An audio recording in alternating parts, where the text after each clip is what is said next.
Integração Lavoura, Pecuária e Floresta também. É o famoso ILPF, tá na moda. Que a gente tá ouvindo falar muito aí sobre o ESG, práticas sustentáveis. Porque, deixa eu contar uma coisa pra você. Quanto mais o produtor cuida do meio ambiente e do campo, maior é o retorno, não só financeiro para ele, mas também para a sociedade como um todo, né, Janaína? Isso aí, perpetua aí a produção rural, né? E não é só ILPF não, tem IPF, ILP, a gente vai saber todas as siglas aqui. O importante é que você fique aqui porque é Sistema Integrado de Produção Agropecuária. Eita, que nós vamos falar aqui hoje. Engastalhou. Engastalhou. Por isso, ó, nossa convidada, ela é especialista em gestão, especialista em fazendas sustentáveis, consultoria de gestão de fazendas com 16 anos de atuação. Ela é criadora de um método técnico de gestão e governança de fazendas, validado por universidades há mais de 10 anos.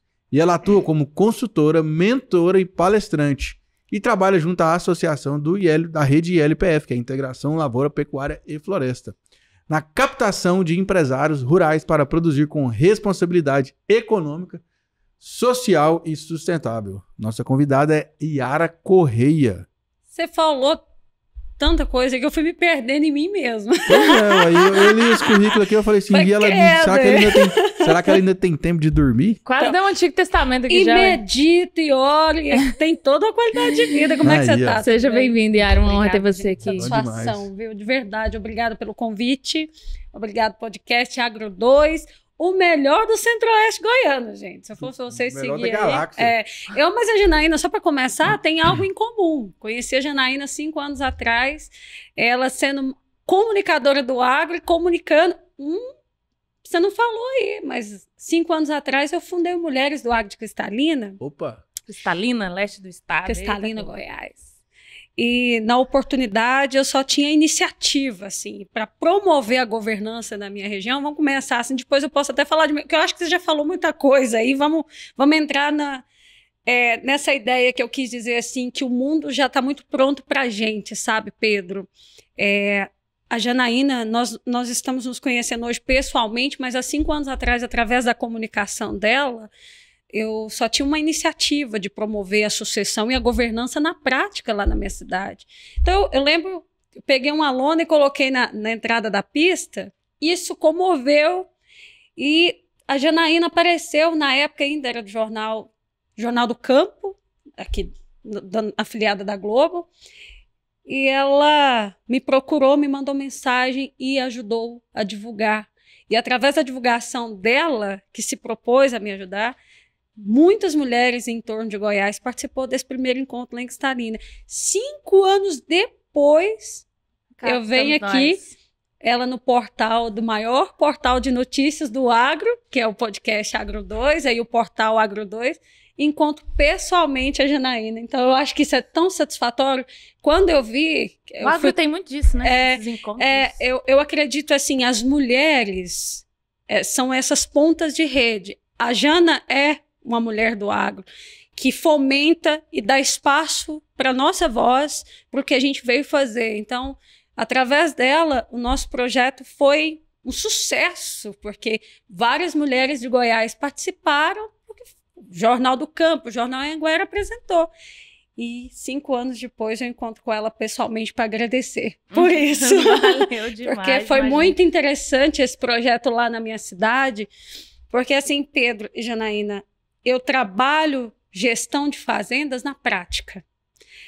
Nós temos aí, você falou a importância da inovação, os desafios que nós vamos enfrentar, porque na prática esses produtores rurais não foram capacitados para tanta mudança, para tanto padrão. Agora imagina que antes a gente produzia o nosso milho para a nossa subsistência e agora para você produzir um milho você tem que ter um padrão de qualidade. Mas não vai ser mais do jeito que meu pai, que meu avô me ensinou. Vai ser de acordo com as necessidades contemporâneas do setor, visando sempre o ponto principal, que é a mitigação climática. Que esse é o ponto que a gente vai trabalhar, o porquê dessas mudanças.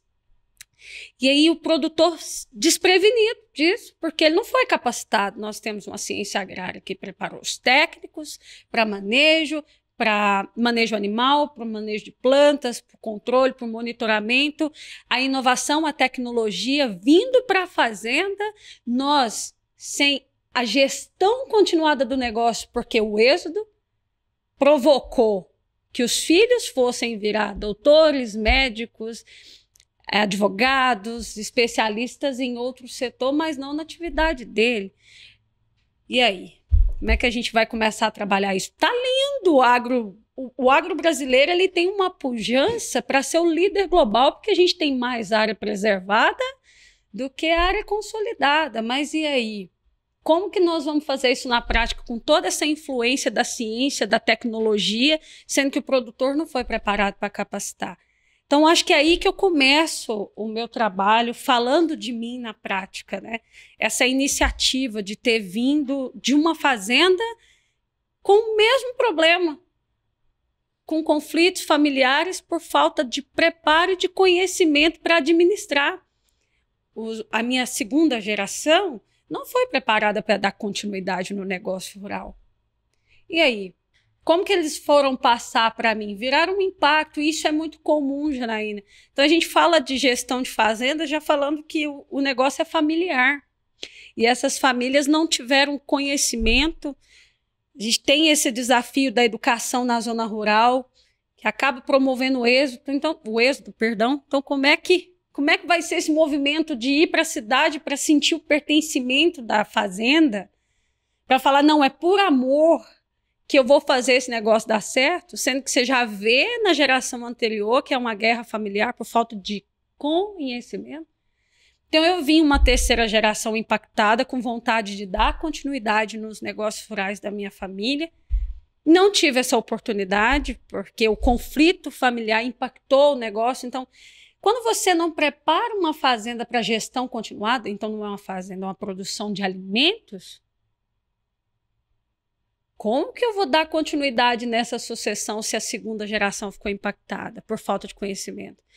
Hoje nós temos um crescimento do agronegócio brasileiro de forma genuína.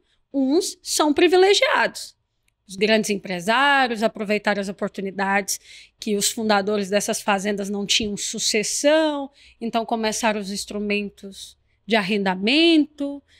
E aí esses empresários levaram a linha imaginária do comercial e do empresarial urbano para se aplicar numa fazenda. São privilegiados do conhecimento.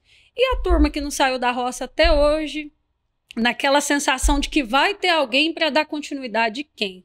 E aí impacta. Olha como a gente está dando comida para o leão que me dá uns passar fome. Falar do termo da minha avó assim. Tanta ciência, tanta tecnologia chegando a nosso dispor, as conexões, a internet começou a avançar na fazenda, embora ainda é um desafio ter a conexão na fazenda ainda, não são todos que são privilegiados. Mas agora há uma insegurança na parte desses fundadores, porque como é que eu vou investir em tudo isso e a questão da mortalidade, porque nós somos mortais, nós somos seres humanos e na falta, quem vai continuar? A gente vê uma comunicação muito bonita na internet, tem empresas que usam essa necessidade para a oportunidade de fomentar a governança, a sucessão. Os órgãos públicos também trabalham isso de falar, não, vamos trabalhar a liderança da governança. Mas quando você vê, existem mais profissionais do setor urbano que querem ir para a fazenda do que os profissionais filhos dessas fazendas para se profissionalizar mesmo como um sucessor para tocar o negócio. Então, há um complexo da gente falar inovação, sistemas, ESG no agro e a real necessidade que a gente precisa muito aproveitar esses espaços de fala que vocês concedem para a gente para representar a classe produtiva. A gente precisa disso, porque a desinformação também gera um impacto do produtor muitas vezes não ter oportunidade de falar. E o agronegócio ele vai virando um lugar de oportunidades. É isso, a gente é empreendedor. Se vê um setor com necessidades, todos querem empreender. Mas o produtor ele vai ficando um pouco para trás, sempre deixando claro que tem os privilegiados e tem as pessoas que é um número maior de 80, 90% de produtores que não são privilegiados. Então, falar de gestão de fazendas foi na prática.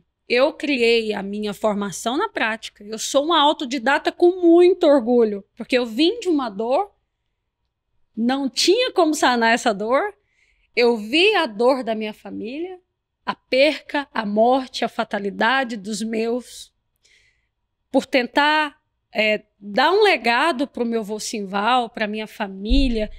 Isso me doeu e me deixou uma chaga. Então, eu prometi para mim que eu ia tentar de alguma forma, lá atrás, desenvolver alguma coisa. Quando eu fui para as universidades, que eu vi que tinha tanto avanço tecnológico, a ciência, a pesquisa, mas eu não vi o que eu precisava, que era administração de fazendas e empresas rurais. Eu vou falar uma coisa para vocês com muita tranquilidade. Quando você coloca no seu coração aquilo que você quer e isso se torna real, Deus abre portas infinitas de oportunidades para você. Eu não tinha um curso. Eu ganhei uma oportunidade única com vários produtores rurais, uma consultoria agropecuária cheia de produtores com problemas, e eu comecei ganhando R$600 para administrar esses 200 produtores com problema. E eu desenvolvi meu curso com os problemas das pessoas. Isso há 16 anos atrás. Que é a metodologia. Exato. Como é que chama a metodologia? Administração de fazendas e propriedades rurais. Então, nós começamos ela de uma forma como um curso de administração. As leis que regem o direito. O ser humano, eu falo assim, o ser humano ele precisava ter sido alfabetizado com as leis, com a educação financeira e com as questões para ele, através da medicina alternativa, para se autocuidar em momentos difíceis, porque você não tem acesso clínico e médico e recurso financeiro toda hora, nem todo mundo é privilegiado. Mas é isso, quanto maior nossa leiguice, maior o campo de oportunidades para o poder público, de forma geral, ciência, pesquisa e inovação. Então, quanto mais o ser humano ele é subordinado, eu vou falar isso, brasileiro eu acho que ele é muito desmerecido de conhecimento, mas as pessoas aproveitam isso como oportunidade. Isso é a lei do empreendedorismo. Mas eu tentei levar, no início, as leis que regem o direito agrário de uma forma dinâmica. Porque como é que você vai capacitar um produtor para ele entender de leis, sendo que ele nem estudou, muitas vezes? Para mim é paradoxal, é comum. Quando você vê um produtor rural milionário, mas que ainda vai apertar o dedão para assinar. E conheço demais e tive muita convivência com pessoas assim. Então, você começa a ter empatia para esse tipo de realidades. Então, como que eu vou passar meu negócio para frente, sendo que eu não tenho... Como que eu vou direcionar meu filho? Então, eu acabo sendo centralizador dos meus negócios. Adoece, a pessoa tem uma qualidade de vida péssima, porque o agro ele é cheio de oscilações, cheio de incertezas. Não é só o mercado, é as imprevisibilidades. Então, eles não sabem se defender, porque a fazenda, como uma empresa, ela tem que ter a lei que protege, a lei que se cumpra o dever e que se cumpra os direitos. Então, na minha linha de raciocínio baseada em pequena, média e grande fazenda, eu fui trabalhando isso na prática. Então, leis que regem o direito agrário, quais são? Constituição, sempre. Constituição é a nossa educação de base. Aí nós chegamos ali na governança e na sucessão, as leis. Pega a compliance para a gente não praticar a corrupção. A corrupção no Brasil ela é comum porque a gente não foi educado de entender os benefícios dos nossos impostos. Mas pega para estudar, traz um pouco das leis tributárias para você fazer o planejamento, pagar o imposto e saber o benefício dele e correr atrás. Muita gente paga sem saber para quê. E acaba com o governo, porque o governo tem nada a ver. É uma lei de dever do cidadão pagar o imposto, porque a gente precisa ter liderança no setor da saúde, no setor jurídico, mas a gente tem os benefícios desses impostos. Então, compliance e governança, o Código Civil, porque aí a gente consegue entender essas questões da regularização fundiária, que é um dos maiores gargalos do agronegócio brasileiro. A maioria das propriedades, cerca de 30 milhões de propriedades rurais no Brasil, não tem os documentos são irregulares. 30 milhões? 30 milhões. Mas, nossa, tem tanto de fazenda no Brasil, certo? Nossa, 30 milhões de imóveis, perdão. Entendi. De imóveis, de No modo geral. geral. Isso, perdão. Vamos corrigir. 30 milhões, no Brasil, 30 milhões de imóveis são irregulares, com a falta de regularização fundiária. No Brasil, do agro, nós temos 6 milhões de estabelecimentos rurais. Desses 6 milhões de estabelecimentos rurais, 56% tem problemas, é porque eu quis falar no geral, acabei bagunçando aqui. 56% desses 6 milhões de estabelecimentos rurais tem situação irregular. Essa situação irregular, muitas vezes, ela provoca a ocupação de terras. Porque quando você não tem documento de quem é a terra, aí que começam os conflitos de interesse. Então, a lei do Código Civil, ela é muito para delimitar a questão fundiária da fazenda. Então, se eu tenho uma terra, saber que posse, quando eu a posse, é um risco. Ela é insustentável.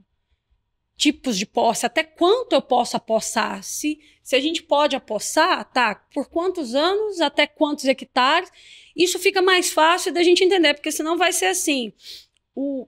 Desculpa, eu vou falar, as organizações, para não falar MST, né? As organizações ocupam um pequeno lote, uma grande propriedade, dividida em lotes, mas se a gente não começar a colocar as leis, existem grandes empresários que ocupam 16 mil hectares.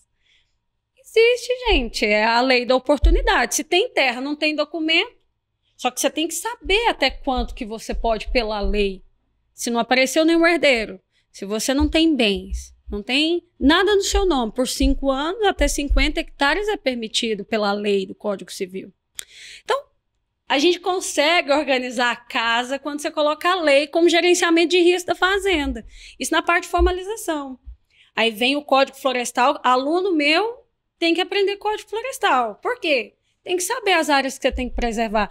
O fazendeiro não foi educado para preservar a área, gente. Ele preserva por consciência. Vem a desinformação com o crescimento econômico do setor e fala, foi o agro que desmatou. Mas às vezes ele nem sabe qual área que pode ou não. Existem ainda. Eu comprei, é meu, eu faço o que eu quiser. Eu não fui educado pelas leis. Existem os privilegiados, existem as pessoas que não teve estudo nenhum. Não, sim, eu concordo, mas eu acho que não pode generalizar, né? Porque hoje em dia todo mundo tem acesso a muita informação, né? E, por exemplo, até a questão do CAR, que é o Cadastro Ambiental Rural mesmo. Hoje em dia, a propriedade, se já tiver desregularizada, ela não consegue nem comercializar a produção. Não consegue nem crédito rural, né? Ela Nesse fica caso, bloqueada. Mas o que a Yara tá dizendo, assim, é a questão da consciência, né? O produtor faz isso mesmo Lá por consciência atrás, as de escolhas mercado. do passado, isso Não, mesmo. sim, Por lógico. Mas eu falo consciência de assim, mercado, né? hoje Nem em porque dia ele é foi mais difícil. educado pra fazer isso. Por questão de consciência. Mas eu vou vamos fazer um adendo no CAR. O CAR é maravilhoso, até ser implementado. Desde 2012 ele vem lutando para ter essa gestão ambiental, mas desses 6 milhões de estabelecimentos rurais, 0,2% do CAR que é viabilizado no Brasil. Ou seja, você consegue trabalhar com o CAR quando você tem a inscrição do CAR no registro. Inclusive agora o Senar, com alguns órgãos do Goiás, estão começando a entrar no meio como que é a palavra, gente, que me fugiu agora? Da questão institucional do Estado, que quem cuida do CAR é cada setor estatal. E aí isso não estava se movimentando. Você fala da parte de validação, de verificação e validação do governo, que é muito devagar. Exato, o sistema não estava conseguindo dar andamento nisso e os produtores rurais andam apenas com uma inscrição do CAR. Você tem que ter essa inscrição para você financiar. O que eles querem agora é viabilizar, porque vai precisar viabilizar. Por exemplo, para você ter uma recuperação de passivos ambientais, e se você quiser um crédito a juro barato para recuperar esse passivo, você tem que ter o CAR viabilizado. Isso é um gargalo muito grande no Brasil. Mas por que isso, Pedro? Por essa falta de educação ambiental que não foi implementada na atividade rural. De uma forma consciencial ou intuitiva, Tem os agrimensores, mas um tempo atrás media na corda. E tem fazenda que até hoje é medida na corda. Vai medindo, puxando corda. Para tirar a área consolidada, que é a área de preservação. Então, as coisas estão se transformando de fato, mas não é questão de generalizar. É porque existe ainda um impacto muito grande pelas escolhas intuitivas do passado, entendeu?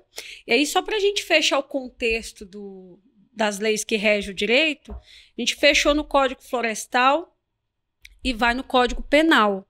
Então, se eu ateio fogo e hoje é crime, é crime. Qual é a multa? Qual é o embargo? Então, se eu trabalho com pessoas e eu não tenho esse cuidado com a questão social dos meus colaboradores em situação análoga de escravidão, é crime. Qual que é a multa? Então, você implementa o Código Penal para conscientizar daquilo que é crime. Então, a gente começa a ter uma gestão da garantia de origem, que aí faz parte da SG hoje, né? Mas de forma que eu criei foi inconsciente, sei lá. Na época, SG. O que era SG? Né? Então, você pega a garantia de origem, que traz a certificação da propriedade para acompanhar a rastreabilidade, seja da carne ou da soja. Nessa rastreabilidade, eu já estou te ensinando o ASG na prática, que está sendo, né? A parte social dos colaboradores, que é isso que eu acabei de falar para ti, das questões penais, e da parte da sustentabilidade do campo, com o Código Florestal. Isso ainda é um processo. E esse método que você criou, então, aí a rede LPF, como que vocês conectaram esse método? Da parte da rede? Isso. Então, eu já tenho uma parceria com a rede LPF, nós somos parceiros, né? Uma aliança. Já tem 4 anos. Na verdade, o ILPF entrou na minha vida bem antes da rede, porque quando eu desenvolvi a minha metodologia, em 2011 começou a ser fomentado o sistema de integração lavoura e pecuária. Na minha metodologia tem as leis que regem o direito agrário, mas tem os pilares de gestão e governança que entra. A sustentabilidade financeira, que é o crédito rural, eu ensino o produtor a tomar recurso fácil através do recurso de crédito rural, que é o dinheiro mais seguro para se aplicar na fazenda. Mas a gente tira pouco, mas ele te dá segurança jurídica. Porque o governo, dificilmente na lei de hoje, um governo tomar a sua fazenda, você está entendendo? Por subsistência familiar. Então, do crédito rural, a gente tira aí a sustentabilidade financeira, pega as questões sociais e aonde vem os pilares da governança. E as novas formas de se produzir, porque já estava sendo aplicado isso lá atrás. E o crédito rural, desde quando eu conheço o sistema de integração lavoura e pecuária, através do ABC, Agricultura de Baixo Carbono, estava tentando fomentar o lançamento do sistema. Então, nem a rede, que é uma associação que cofinancia a pesquisa de ILPF no Brasil, na época, assim, existia de uma forma pública. Então, a Embrapa tinha lançado o Sistema de Integração Lavoura, Pecuária e Floresta, o Banco do Brasil, o governo federal quis fomentar a agricultura de baixo carbono, aí teve a primeira fazenda de demonstrativo, que é a Santa Brígida, da Marise Porto. Pameri, né? Exato. Aí eu fiquei maluca, eu falei, é isso que vai flexibilizar a receita. Por quê? A fazenda não importa o tamanho, você tem que saber verticalizar para você flexibilizar as receitas dela. Na falta de um, você tem o outro.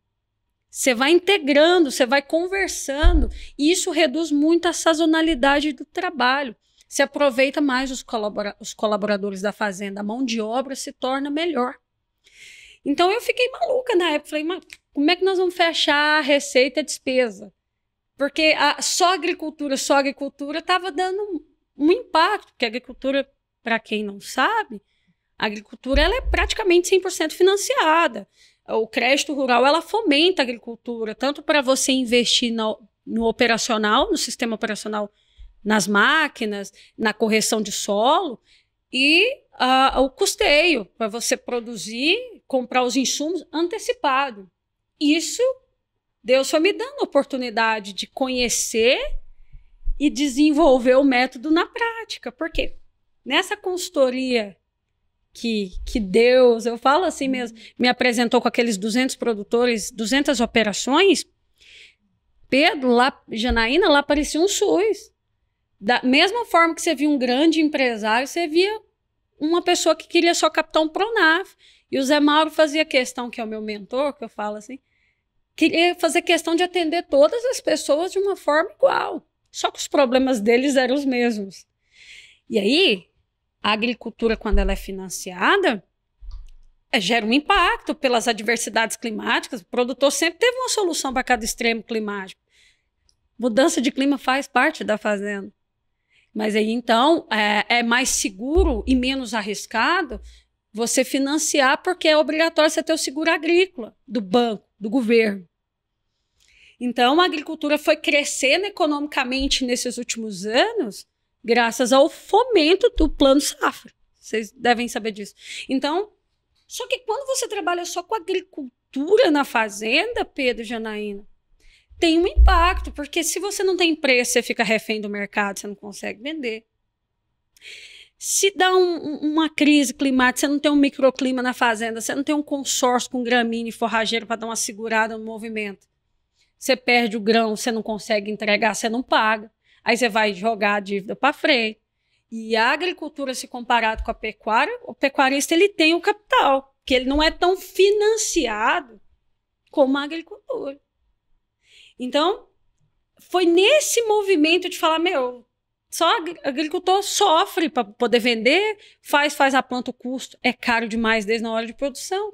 O banco tentava ajudar reduzindo, antecipando o custeio. Na época chamava, ó, pra você ver o tanto que eu tô jovem, mas eu tô velha de trabalho. Chamava pré-custeio agrícola.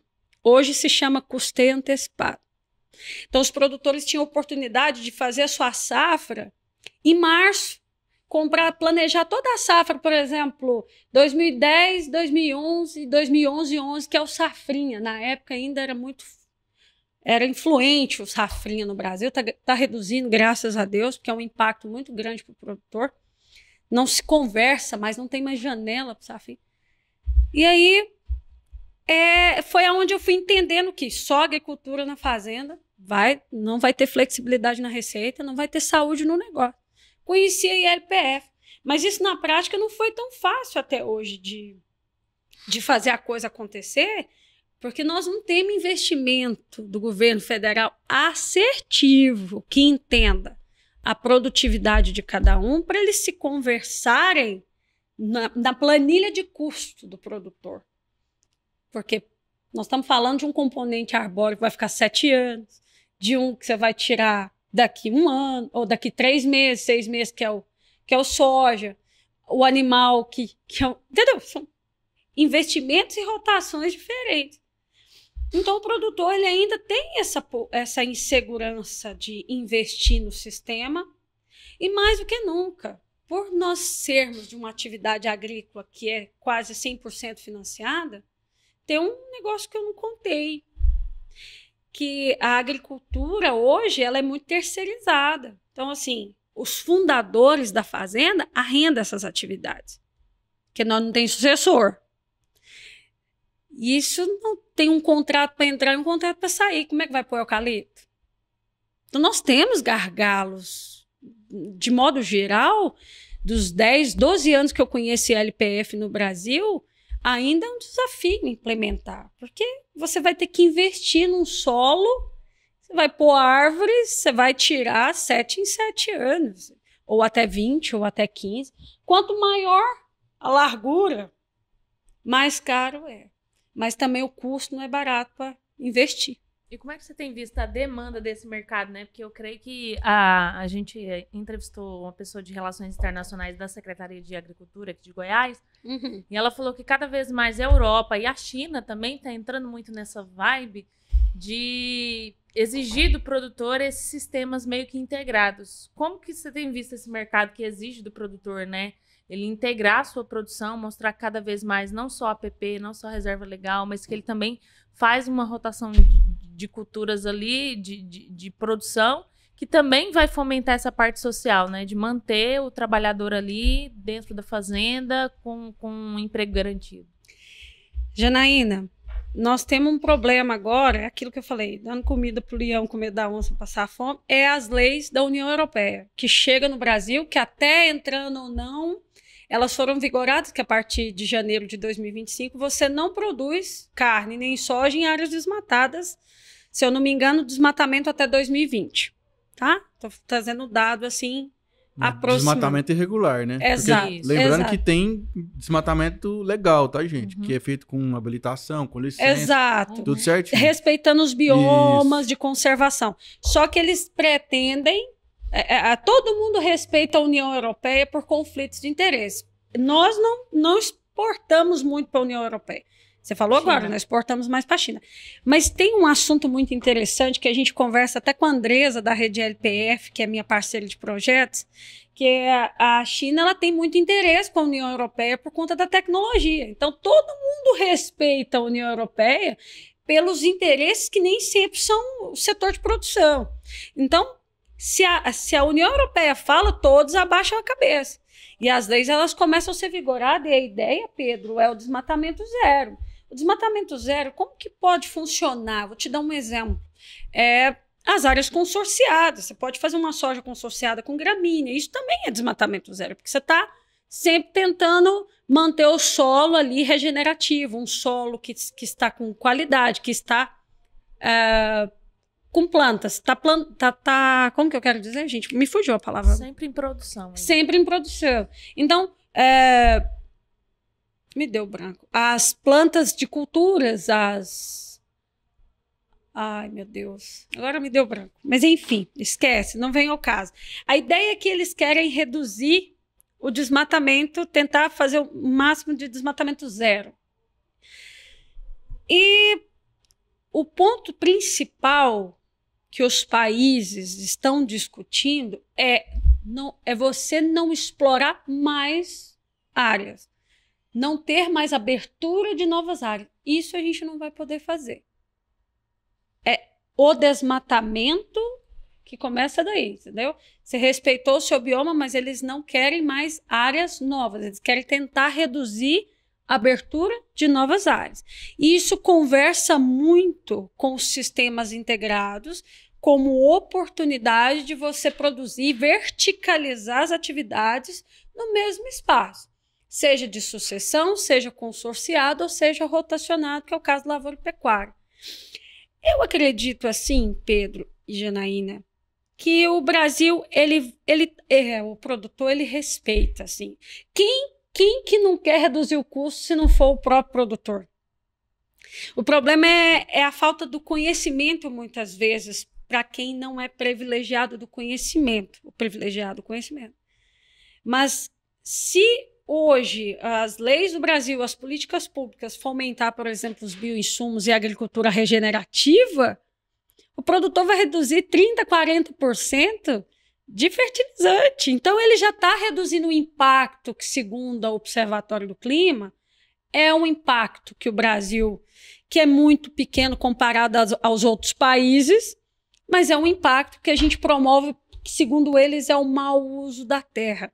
Nós temos muita área de preservação, aproximadamente 60% de área de preservação, mas, ao mesmo tempo, nós temos relatos, segundo o estudo do Observatório do Clima, que existe um mau uso da terra. Nem sempre está relacionado ao agro, mas, segundo dados, 76% é pela atividade agropecuária. Sim, né? Porque tem muita gente, tem muita área degradada, né? Assim, que o Brasil poderia praticamente dobrar o seu potencial produtivo hoje, só de recuperar essas áreas, principalmente de pastagens, né? Que estão degradadas. Mas assim, botando um pouco de lenha na fogueira, na sua visão, você não acha muita hipocrisia da Europa, depois que já acabou com tudo lá, querer cobrar isso do resto do mundo? Com certeza. Você não tem dúvida de uma coisa dessa. E eu vejo isso aí, galera, como uma virada de chave. Porque o produtor vai fazer do limão a limonada.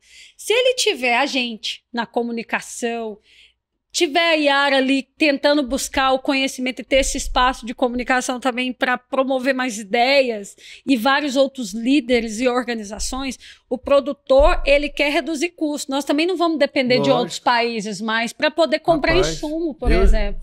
Comigo era assim, ó, a Europa, olha, tá ruim, compra de outro, vai comprar de outro. Exatamente, porque eu também penso assim, só que as leis obedece quem tem juízo. Se a gente quer exportar, vai ser assim, né? Você tem que respeitar. E o social é aquilo que eu te falei. Situação análoga à escravidão é considerado crime. Lógico. Mas isso é crime de qualquer forma. Inquestionável. Né? Isso mas vem cá.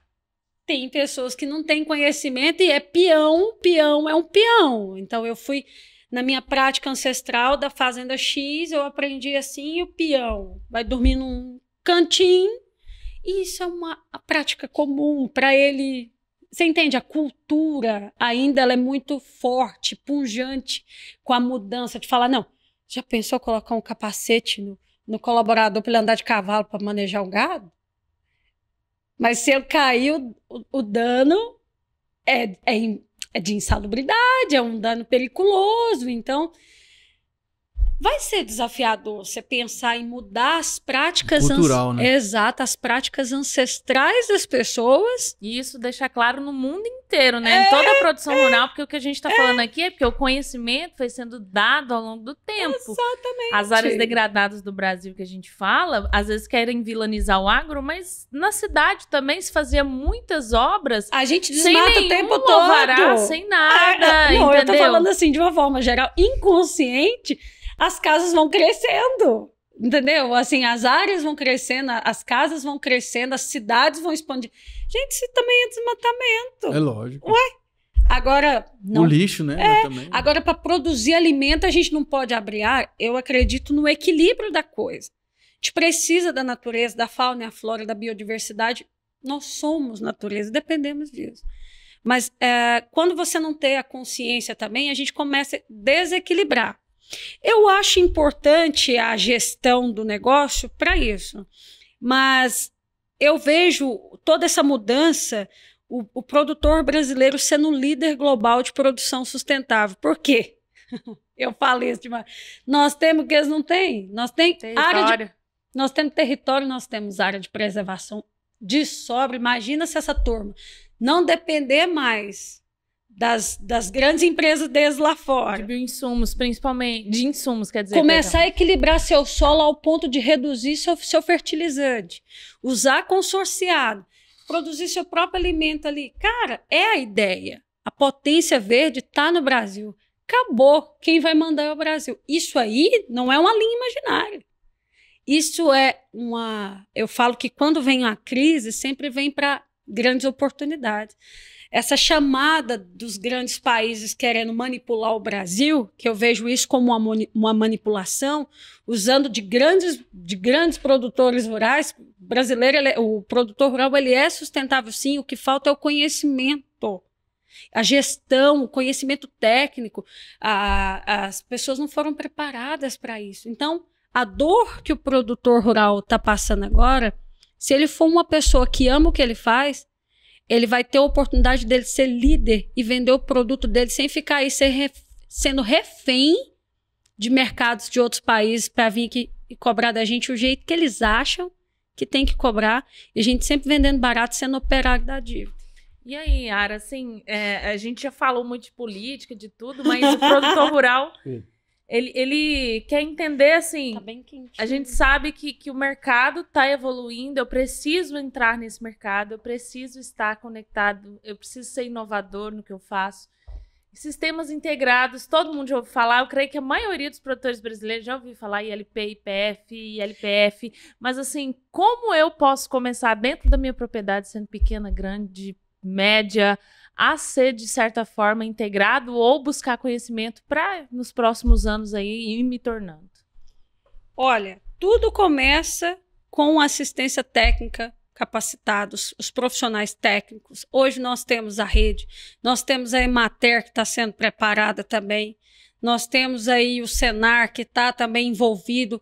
Agora, ontem, no lançamento do Troca de Saberes, foi assinado o Integra Goiás, que vai preparar esses profissionais técnicos, os agrônomos, os pesquisadores, para entender mais do sistema e fomentar isso para os produtores. Hoje a gente tem a Embrapa, a Emater, esses órgãos de pesquisas que vão dar total acesso. O Goiás ele é pioneiro na ciência e pesquisa, a gente sabe disso. Então, o produtor ele tem que estar aberto ao novo. Ele tem que virar a chave. Mas, olha, gente, só vai começar isso com a gestão. Porque dificilmente eu vejo o caminho das integrações quando eu não vejo as possibilidades para aprimorar o gerenciamento de risco. Por isso que eu falo que é importante a gestão, até para o grupo técnico. O grupo técnico estuda tanto, mas será que ele entende da fazenda na prática para poder oferecer o sistema de acordo com aquela realidade? Você acabou de me falar agora, aquele perfil de pequena área, que eu não gosto de mencionar pequeno produtor, então... É questão só da delimitação ali do espaço, mas ele não é pequeno, né? Exato. O que ele faz é gigante e a dor é única para os três, né? Sim. Para o pequeno, médio ou grande, né? Enfim. Hoje tem que ter, da parte do produtor, a mudança de mentalidade e entender que tudo que ele tem na fazenda pode ser oportuno para ele aproveitar essas oportunidades e aceitar as pesquisas e a ciência, trazer o conhecimento para a gente difundir isso nas propriedades. Só será possível, Janaína e Pedro, quando a gente começar a trabalhar a governança do negócio. Por quê? De nada adianta também sair colocando todas as siglas na fazenda. Plantando eucalipto. Exato. Se não tiver governança, a governança impacta na comercialização do produto. Então, hoje, o que os compradores querem? Gerenciamento de risco. Então, problemas com impacto na governança também pode impactar nos preços. Se você tem problemas com corrupção tributária e compliance, governança, com questões multas, embargos. Então, eu chego no meu ponto. A questão agora é o socioambiental, as empresas, os empresários, os grandes empresários, os grandes mercados já estão se preparando para vender para os produtores desta forma, ou seja, tem um monitoramento para o satélite, em tempo real. Todas as fazendas agora é um Big Brother. Tem as plataformas de práticas sustentáveis que elas analisam para esses compradores em tempo real como é que está aquela fazenda. Aí está lá no CAR, a inscrição. Da inscrição do CAR a gente consegue identificar a área por monitoramento de satélite. Aí está lá, apontamentos ambientais. Por exemplo, você não desmatou, mas você não tirou uma licença X para você plantar naquela área, para você fazer uma limpeza de área. Isso pode impactar na compra ou na comercialização. Você tem lá um triângulozinho que eu tive a oportunidade de estudar. Situação, se chama no Brasil, o Ministério do Trabalho se chama lista suja, que é a lista do trabalho análogo. Mas você tem lá um colaborador te levou para os danos morais porque não tinha luva, não tinha EPI, aí está lá o apontamento. Esses apontamentos, eles podem impactar na comercialização desse produto. Que é as questões socioambientais. E também na venda. Por exemplo, eu vou entrar no da John Deere, porque hoje eu tenho uma aliança direta com a John Deere com esse método, mas eu vou trazer eles como exemplo, que é o seguinte: John Deere quer financiar um trator para um produtor. A plataforma Vega é a plataforma deles. A Vega atesta práticas de sustentabilidade. Então, pelo CAR, analisa, tem apontamentos ambientais. Socioambientais, ou seja, com os trabalhadores e com o ambiente. Essa máquina não pode ser mais financiada. Pensa o tanto que esse povo deve pode sofrer um impacto também de deixar de financiar uma máquina, porque por algum motivo, algum documento, nem sempre o cara foi lá e desmatou, ou nem sempre ele foi lá e fez uma limpeza ilegal, mas algum documento faltou, e isso pode comprometer no financiamento. Então, as grandes empresas, elas já estão se preparando para esse movimento. E os produtores têm que agora se preparar para o movimento da venda. Vai ter que organizar a casa geral, né? E isso aí é o G da governança do ESG. Eu estou tentando ensinar de uma forma bem dinâmica para vocês entenderem como é que será inserido nos próximos anos, mas já está sendo, já está acontecendo no presente, com a União Europeia entrando em vigor, o ESG rural, né? Agora imagina, eu quero saber como é que vai ser eles lá, então, né? Você não tem área sobrando de reserva, como é que vai ser? Porque para nós aqui... Pagar ativos aqui no Brasil. Exato, por isso que eu te falei que a gente vai crescer com essas oportunidades, porque eles mexeram com o país errado. A gente pode ser assim, o cidadão brasileiro, ele menospreza ele mesmo, a própria pátria.